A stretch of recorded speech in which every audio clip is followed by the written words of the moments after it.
Do it again. All right, I restarted it.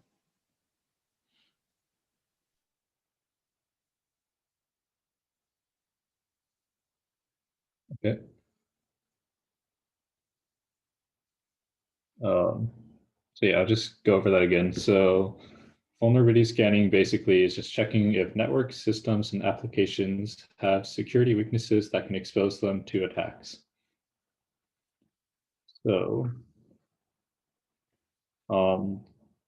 leading vulnerability scanners basically provide information about weaknesses in the environment, insight into degrees of risk for each vulnerability, and then some scanners actually can give recommendation in how to mitigate these vulnerabilities. So vulnerability scanning is actually a common practice across enterprise networks and is often mandated by industry standards, such as the PCI, which is the credit card compliance, or some other government regulations. And this is to improve an organization's security posture. But vulnerability scanning is not unique to just defending. Attackers also use vulnerability scanning to probe the networks they're attacking and to find potential exploits and ways to gain access to those networks. So let's just start out with a quick poll. Sorry, I didn't set that up already.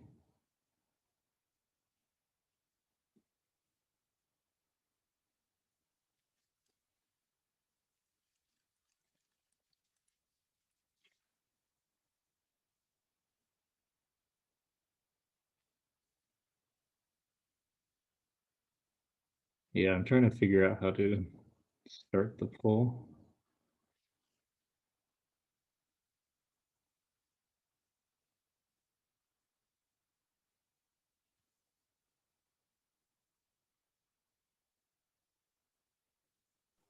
I would say just for now to just drop the answers in chat because the Zoom polling is like a pain compared to what it used to be with the big blue button.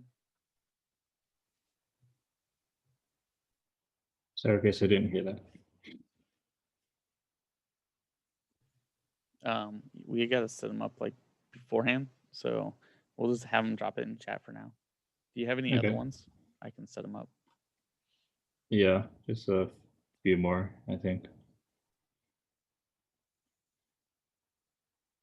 Okay, looks like we have out of B, some 1A. So yeah, that's pretty good. So B is the correct answer. So CVE stands for Common Vulnerabilities and Exposures.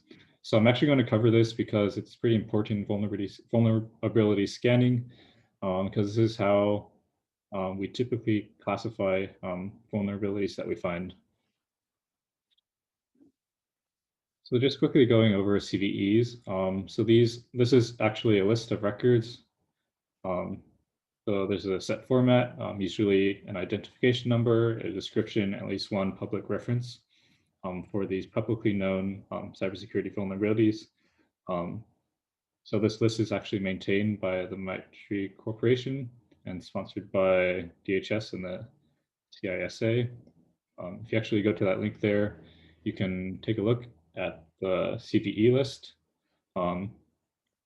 Almost every day there's new vulnerabilities that are uploaded to that list. And then this list actually feeds the US National Vulnerability Database, which is something else that vulnerability scanners will actually reference when they discover vulnerabilities. So some CVE ID examples are CVE 2017-01144. This is actually an exploit called Eternal Blue. There's a similar one called Eternal Red, which is also in 2017. And this last example, SIGRED, I think it was a DNS exploit for Windows. But basically, each CVE has a format like this. And then if you look that up, you can look at like the full description about like what the exploit vulnerability is, if there's known exploits for it, and then like who found it and things like that. If you're on Twitter, one interesting thing you can actually subscribe to is the CVE new bot. So this will actually just post any new vulnerabilities that are uploaded to the CVE list, and then you can just stay up to date on the latest exploits through that. Yeah, so both of those I recommend checking out. They have a lot of information on them. Okay, so going back to vulnerability scanners, basically there's 5 common types of scanners. I'll just quickly go through each type, what they do, and then I'll give some examples on some tools that are in these different scanner types. And then after that, we'll just go over external versus internal scans and authenticated versus authenticated scans. So the first type of scanner is called a network-based scanner. So this type of scanner identifies possible network security attacks and vulnerable systems on wired or wireless networks. So basically, this application will just sit on one computer or server or something inside the network, and then it'll probe all devices it can find on the network and anything connected to that network. Popular scanners that are network-based include Nessus by Tenable, OpenVAS, which is actually a free open source version. It was actually forked from Nessus before it went private. Also, there's Nexpose, Intruder, and Nmap. So these are just some popular scanners. There's a lot more out there. So yeah. So the general process for a network-based scanner is, as I said again, discovering host. So the first thing it'll do is go out and try to find as many hosts as it can that are on the network.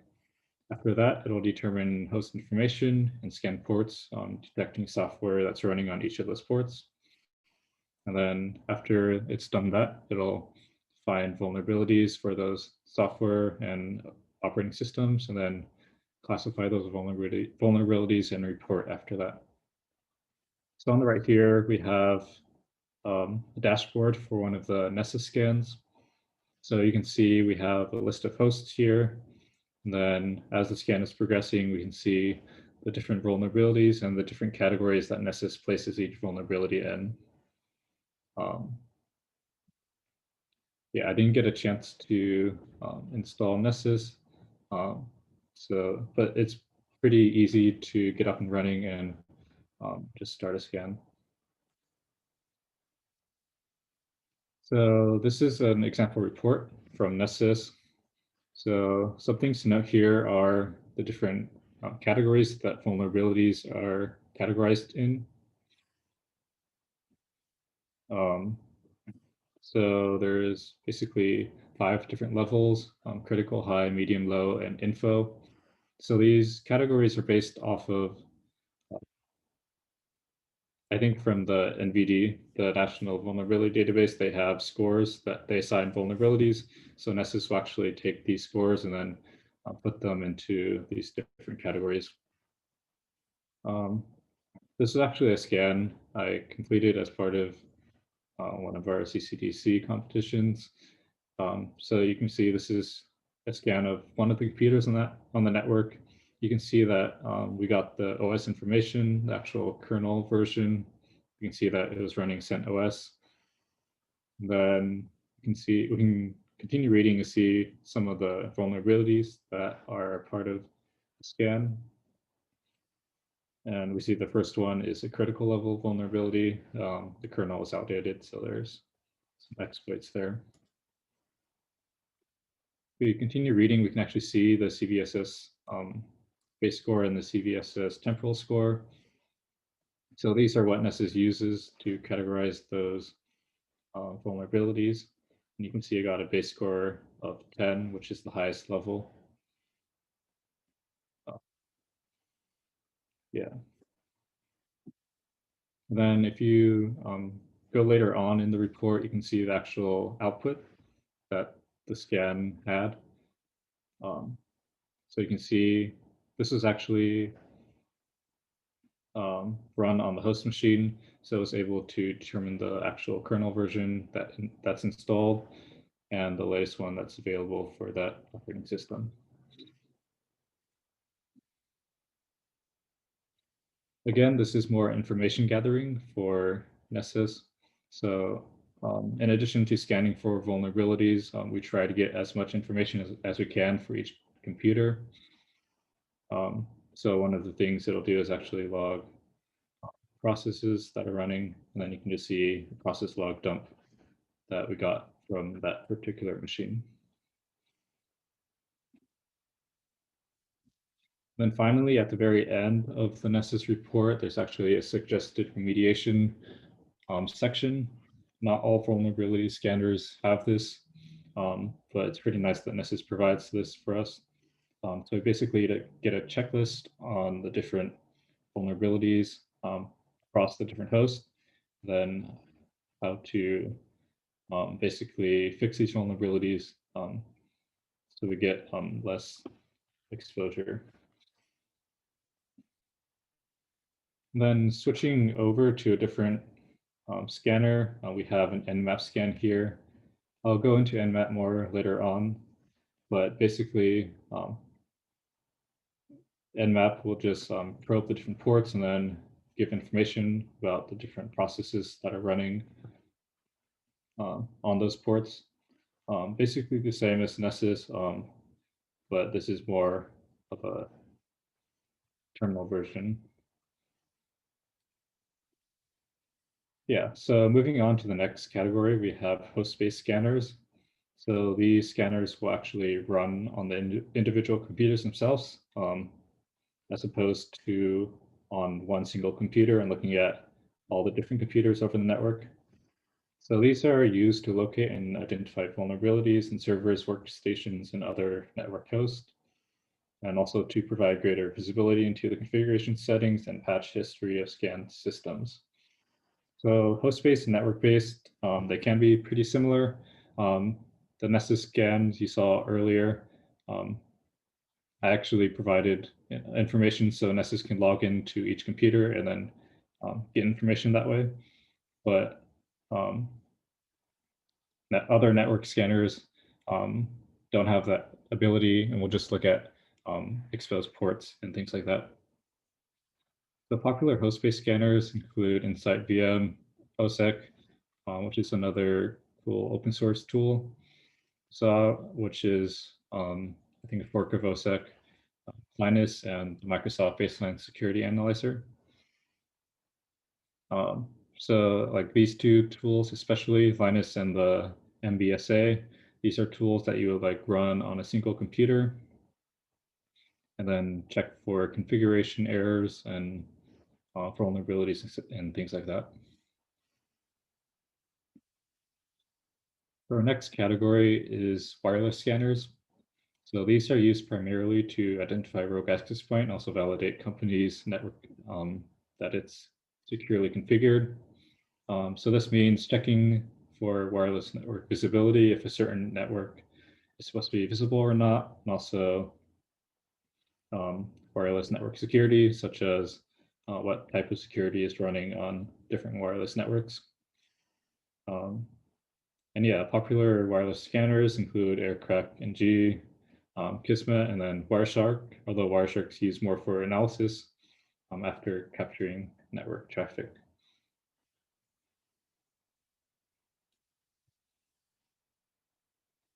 Our fourth category is application scanners. So application in this definition refers more to web application websites. So these type of scanners actually test websites in order to detect known vulnerabilities and erroneous configurations in network or web applications. Yeah, popular application scanners include Nikto, Nikto2, NetSparker, W3F, OWASP, ZAP, the Burp Suite, and Metasploit.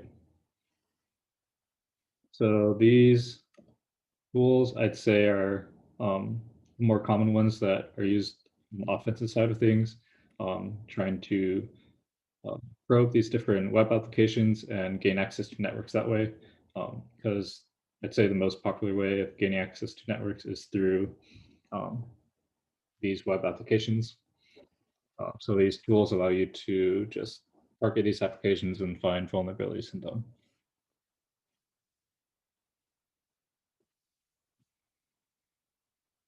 I see we have a question. Question is, would you say you can use one for each category or use multiple scanners per category? I say usually in the enterprise area, usually they'll stick to like a single product because these vulnerability scanners can be pretty expensive. Although they'll also maybe incorporate some free and open source products as well. Yeah, one example would be using Nessus in addition to Nmap. Nmap is very versatile. It's easy to run, it's quick to run, as opposed to Nessus where you do have to set up an application, but it does have more powerful features.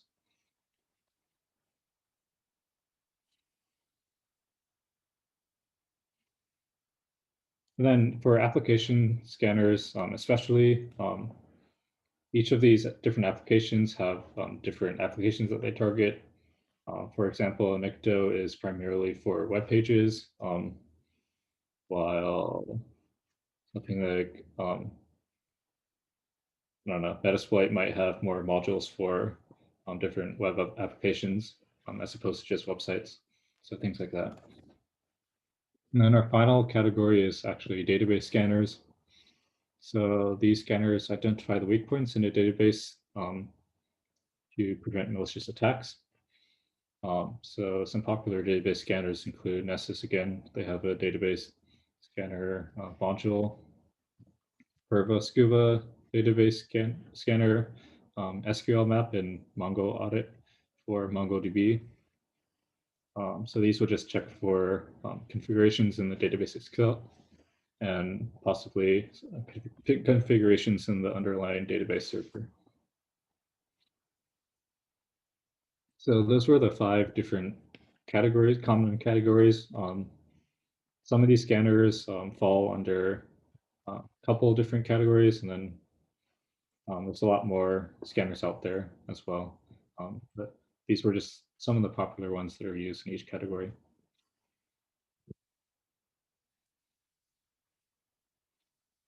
Okay, our next poll, we'll just move on to external versus internal scan.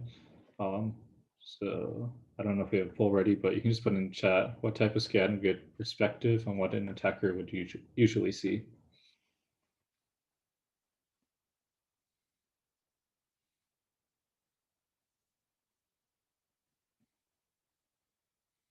Yeah, you can just go ahead and put whatever answer you think in the chat.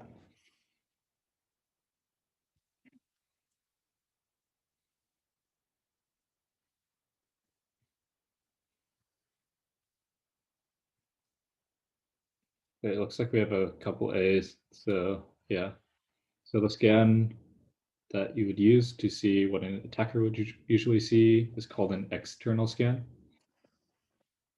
So for all these different vulnerability scanners, especially the network-based ones, you have a couple different options when you want to scan. So you can either perform an external scan or an internal scan. So an external scan, basically, you perform these scans outside of your network, and you're trying to find vulnerabilities that someone outside the network can use to gain access to your internal network. So these external scans can detect vulnerabilities such as weak firewall configurations and exposed applications. So it'll pretty much give you a view of what your attacker is going to be seeing when they run their own vulnerability scans on your network. The other scan is called an internal scan. So this is performed from inside your network. And this is used to detect vulnerabilities that can be exploited by hackers who have actually gained access to your network already, or equally by insider threats, such as employees or, yeah. So these, an internal scan can actually detect vulnerabilities in applications to systems that are not covered by external scans.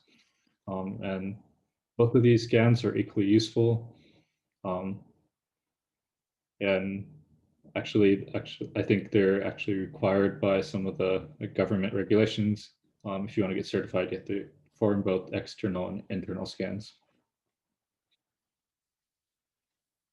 In addition to external and internal, we have actually authenticated and unauthenticated scans. So authenticated or credentialed scans, basically you give login credentials to your vulnerability scanner so you can collect more detailed and accurate information about the underlying system and software installed. That was basically how I ran the Nessus scan. So that was how we were able to gather so much information about each computer. So yeah, these authenticated scans are a lot more detailed because you're able to actually log into these computers, but they're a lot slower as well. You can also perform the scans unauthenticated or non-credentialed. So these would discover services that are open on a computer over the network. And then these scans will just actually send packets on their open ports to determine information that is available without actually authenticating. So this will actually give an intruder's perspective if they have not found credentials to any network resources. And then these type of scans are a lot faster because you don't have to log in and find information on each computer, but it is a lot less detailed. So there is a trade-off to both of these types of scans.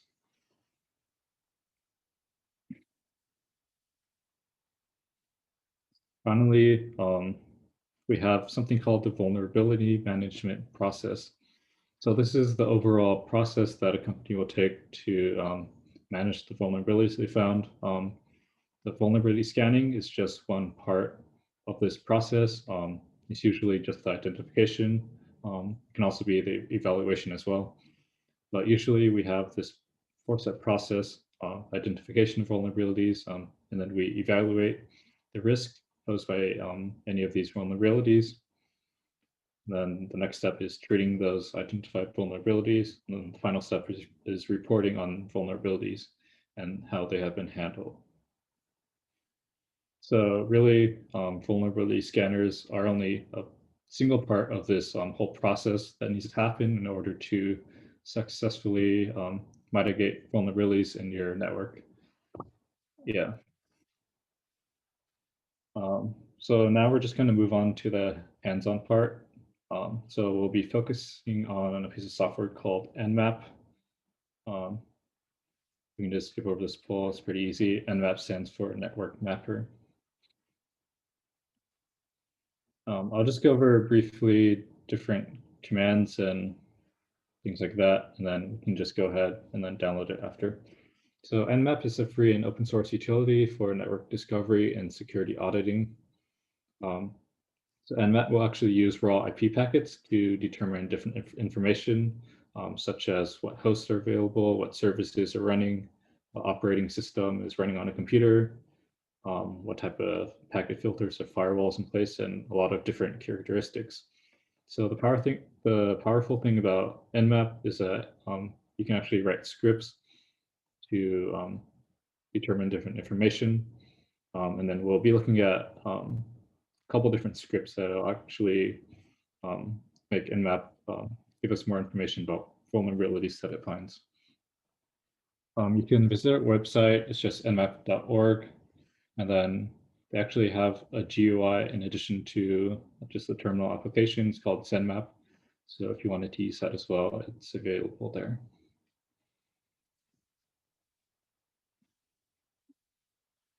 Yeah, so basically Nmap's syntax is pretty easy. We just have three different fields. We have the scan type, we have different options, and the target specification. The only required field is actually the target specification. Yeah, so starting out with the scan types, we have a few different scan types. Some of the more common ones that we'll be using are called SYN scan, the TCP scan, and the UDP scan. So you can specify these options with the -s and then whatever scan you want. So the SYN scan and TCP scan, pretty similar. It'll send SYN packets, and then the SYN scan will just be looking for a SYN or SYNAC, and then TCP will actually look for a connected connection accepted. And then UDP scan will scan for UDP ports, and we'll use UDP packets.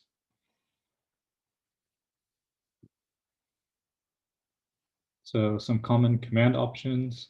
So we have first tier saving scans to file dash lowercase o. So we have 3 different file types we can export to: the normal, XML, and greppable outputs. And then you can also export all 3 with the -OA option as well. We also have option for showing verbosity. So this determines how much information is being printed as Nmap scans. If you do not specify like a -V, Nmap will do everything and then output everything it finds at the very end. So if you want to get what Nmap's doing while it scans, you can actually specify -V or increasing verbosity as well. And then a third common option is called the timing option. So this determines how fast your scan is going to be run. So we have anywhere from T0 to D5. Nmap will usually scan on T3, I think.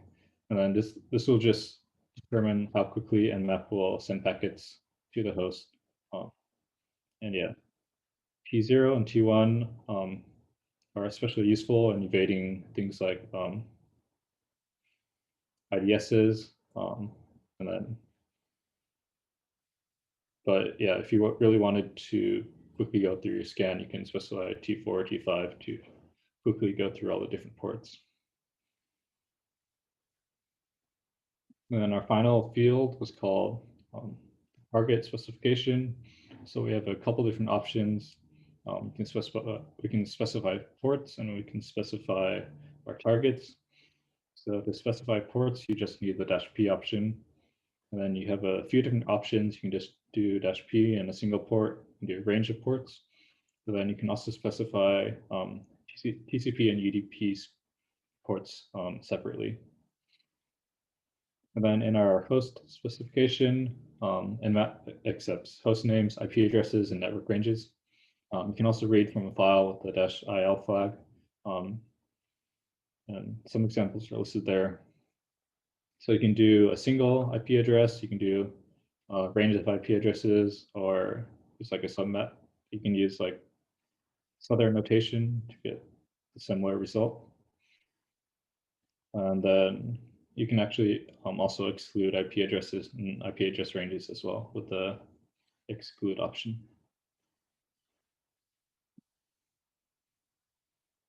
A few useful options as well.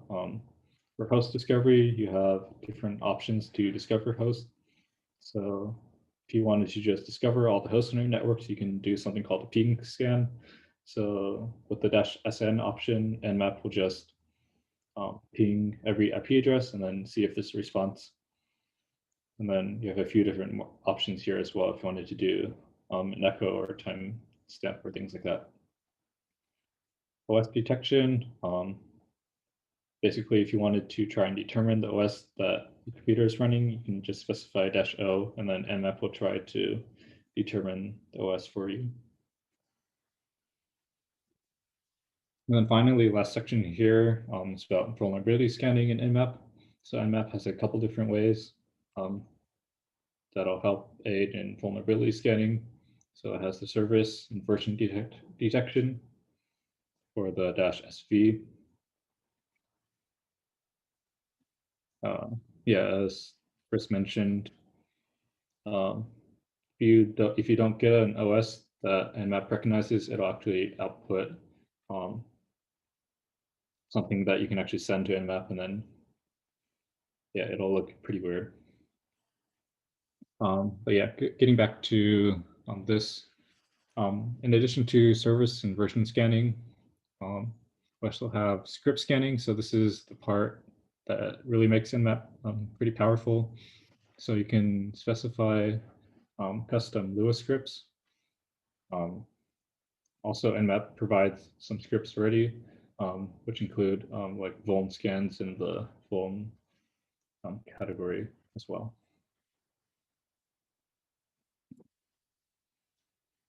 So miscellaneous options, that -A option is pretty useful. It enables OS detection, version detection, script scanning, and traceroute. So if you didn't want to input all those options individually, you can just do -A. And then of course -V and -H, it'll print the version number and the help summary page. So putting everything together at the very end here, we see we have a few examples for Nmap scans. So this first scan, we have the V option for verbosity, and then the -A, which will enable all these different options. And then we'll be just scanning a single IP address. This next scan, we have increasing verbosity, and then we increase the timing option to T5, which is the fastest scan. And then -SU will be scanning for UDP ports as well. And then -SS will be scanning for TCP ports using the SYN option. And then -P, we're specifying the different ports that we're going to be using. -O is OS detection, -SC. We're going to be using the default scripts, and then -SV is for the service version detection.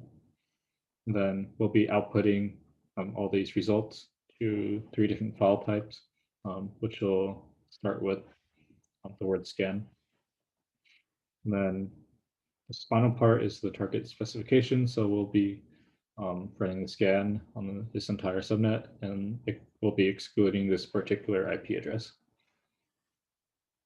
And then finally, we have another scan here. -IR will actually scan random IP addresses. Specify the number there, and then -PN will just treat all the hosts as up, and then we'll just be scanning for websites on that. So yeah, let's just move on to the hands-on part. So if you don't have Nmap ready, go ahead and download Nmap from their website and install it. If you wanted to, you can also install the ZenMap GUI as well.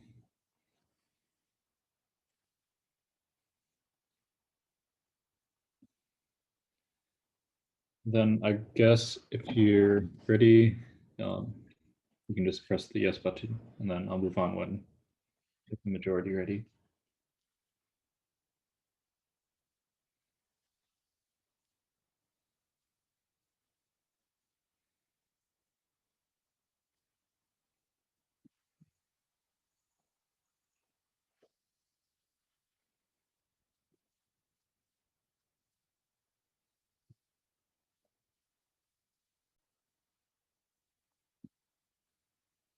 So the first thing we're going to do is we're just going to have a scan. We're just going to test the scan for scanme.nmap.org. So go ahead and open up your terminal or command line, and just type in nmap-v-sn, and then scanme.nmap.org.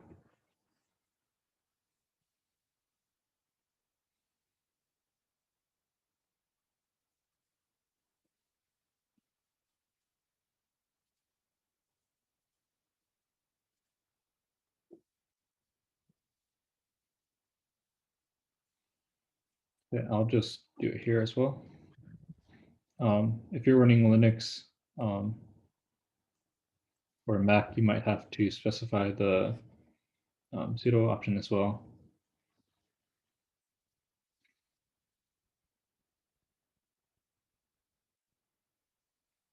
So if you remember the -sn option, we'll just check if the host is up or not.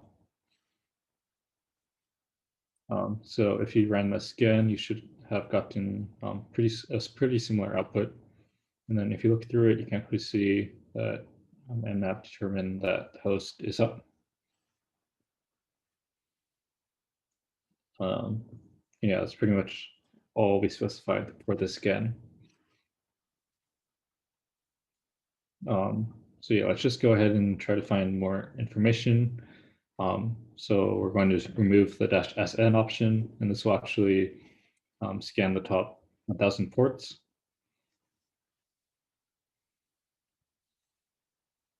So let's just go ahead and do that right now.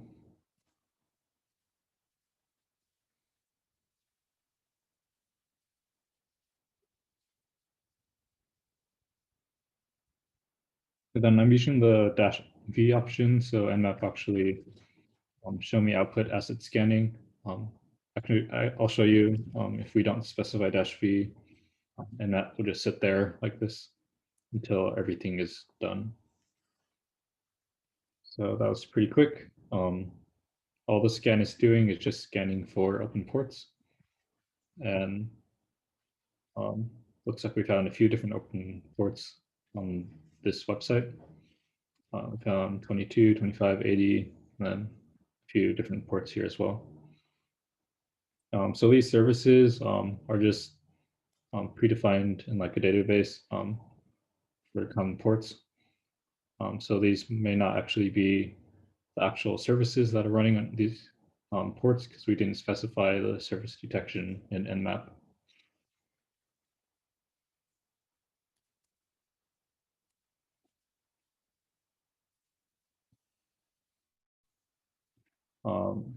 Yeah, so let's just continue looking for more information. Yeah, so this website is actually provided by Nmap for you to test, basically test Nmap. So anyone is allowed to scan it.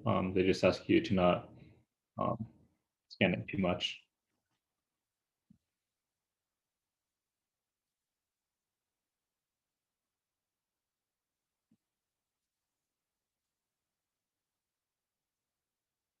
Someone asked if you can see the handshakes. I'm not sure, maybe if you specify more verbose option, we can actually try it here. So let's just scan for more information. So we're going to be adding the -O, -SV, and -SC options. And then also we have another question here. We can't, they're asking if we can do this on every site. No, I would not advise scanning on every website. Because actually scanning can be illegal if you don't have permission of the website owner. So I would recommend just scanning on targets that give you permission. And then at the very end, I'll actually put some URLs with different targets you can actually scan.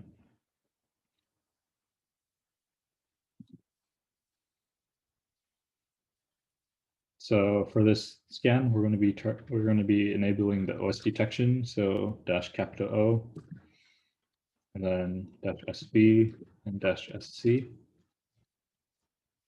which will run the default scripts, and then just specify our target.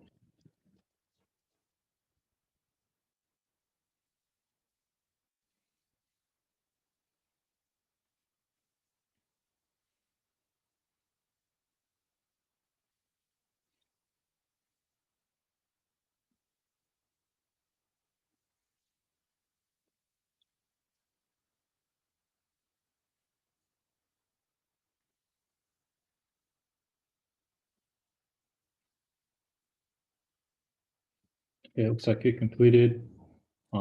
So this is what Chris was talking about, because it didn't find an exact OS version. We'll just start from the top of this output. So you can see that we're loading the different scripts that we had in the -SC option. These are all the NSE scripts that are loading. And then we have our normal ping scan to determine if the host is up or not. We have DNS resolution. If we specify like host name, they would resolve the IP this way. And then the default scan is the send stealth scan, because we didn't specify a scan option. So basically Nmap will start with the port discovery. and it'll just look at the different open ports that are available on this host. As you can see here that since we didn't specify any ports, Nmap will automatically do the top 1000 ports. So after it's discovered the different open ports, it'll actually go into these different ports and then try scanning the different services. After that, you can see we went on to the OS discovery. So Nmap tried 5 times to discover the exact OS of this host, but it was unable to. And then the final option here is the script scanning. So Nmap will just load all these scripts and then scan the host with those scripts. So you can see we have much more information as opposed to earlier. We can see the exact version that is running. You can even see like what package it was built for, Ubuntu Linux. Then this information is actually provided by some of the scripts. So we can actually see the SSH host key in all the different formats here. For port 80, we can actually grab the different elements on the web page. So you can see the web page title is actually called "Go ahead and scan me." So if you actually open that up, open up the website, you can actually verify that the title is "Go ahead and scan me." You can see what type of web server it's running on. But yeah, there's just a whole bunch of information that we've gathered now. And then finally, the OS detection. Nmap wasn't able to detect the exact host. So we gave this TCP IP fingerprint, which you can actually just submit to Nmap if you know the exact OS, so they can further improve Nmap. But even though it didn't detect the exact host, it'll give the best guess. So the best guess was Linux in this case. So it looks like you're running on a Linux server. And yeah, that's basically all the information that we've gathered, which was quite a lot. And this is all using just the default built-in options that Nmap provides. So next, we'll actually further enhance our scanning using different vulnerabilities, different scripts that specifically look for vulnerabilities. So we'll start scanning with a plugin called vulscan. So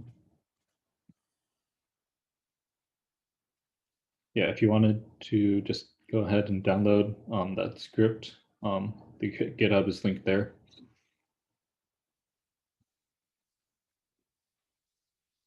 And then to actually use scripts in Nmap, all you have to do is copy it into the scripts directory.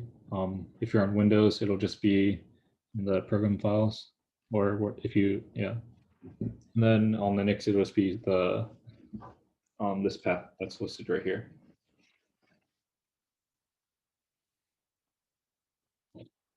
So once you've downloaded that file and then extracted into the scripts directory, I'll just go ahead and share mine and make sure I've downloaded it already.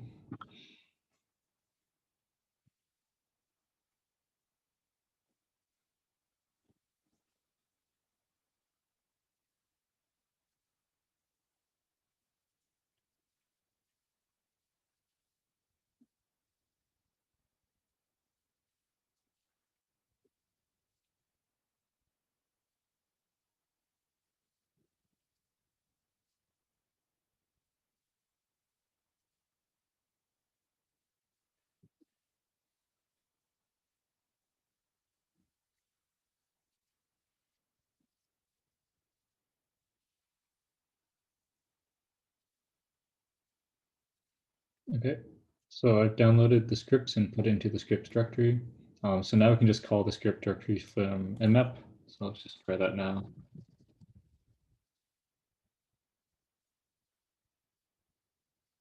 So we'll call the script with this dash script option.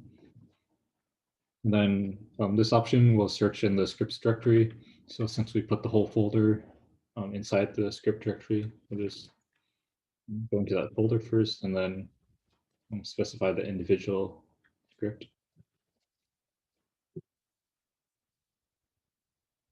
And then if you actually looked at the GitHub, there are arguments you can specify to this specific script. So we'll just be limiting the vulnerabilities that we'll find to just the CVEs.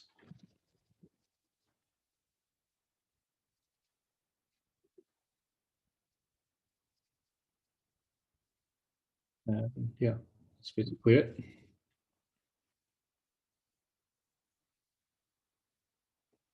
So pretty much the same thing as last time. We're going to be discovering the open ports. We're going to be looking at the different services since we did specify the -sv option. And then finally, we have the scripts that we loaded. So you can see here, whatever's inside here is what scripts output. So you can see that we did use the vulscan script and we did specify the option to use just CVEs. So the script will actually look for the specific version information and then pull different CVEs that are related to this specific version. So you can see that we have quite a few CVEs related to the SSH version. I also have quite a few for the Apache version, and then it'll actually give you the CVE number. So you can go to either the CVE list or the NVD and look it up. And yeah, basically this allows you to try to find, if you're attacking, it allows you to try to find exploits related to these vulnerabilities. If you're defending, it'll allow you to patch those vulnerabilities through updates or things like that. So yeah, it's pretty powerful. I have a couple other examples using built-in scripts as well, but it's pretty similar to vulscan, so I'll just skip over that for now.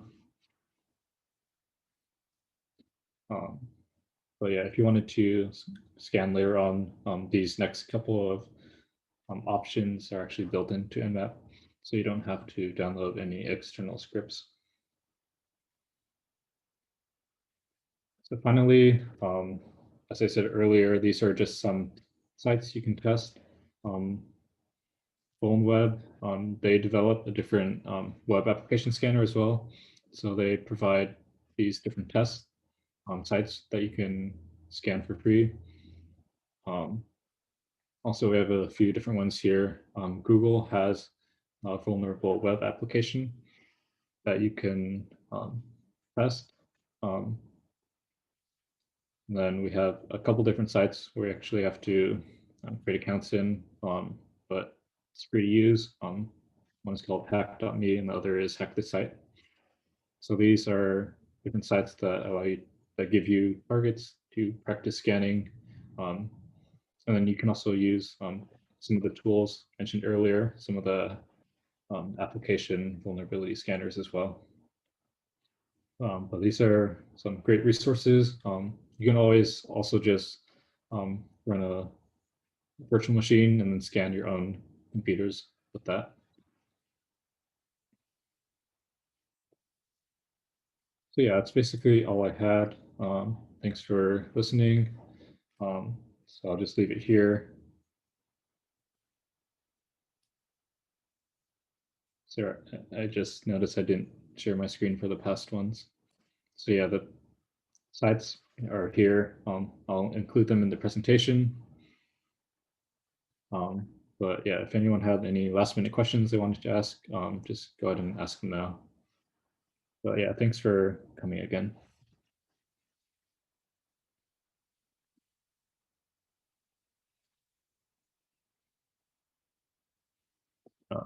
We have one question, Linux versus Windows. I personally like Linux a lot Yeah, but I do run Windows on like one computer or a couple computers. Distro, I actually run Arch on my laptop, but for most of my other servers and things like that, I run a mixture of Ubuntu, CentOS, and yeah, I like to experiment with different distros a lot. So yeah, I'll usually have like a virtual machine with a lot of different distros. Yeah, Windows does have very good WSL, and then with their WSL2, they have GUI integration. Yeah, I haven't actually been able to update to WSL2 yet, so I'm excited to test that out.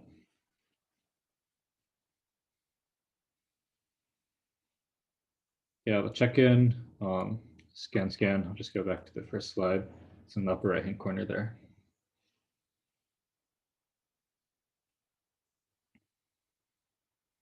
And then, yeah, I'll be providing these slides, so you can just go through. And I went pretty quick on the different categories and especially for the Nmap options.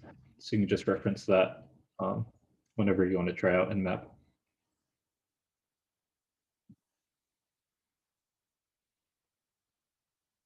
And yeah, these will be provided in Discord.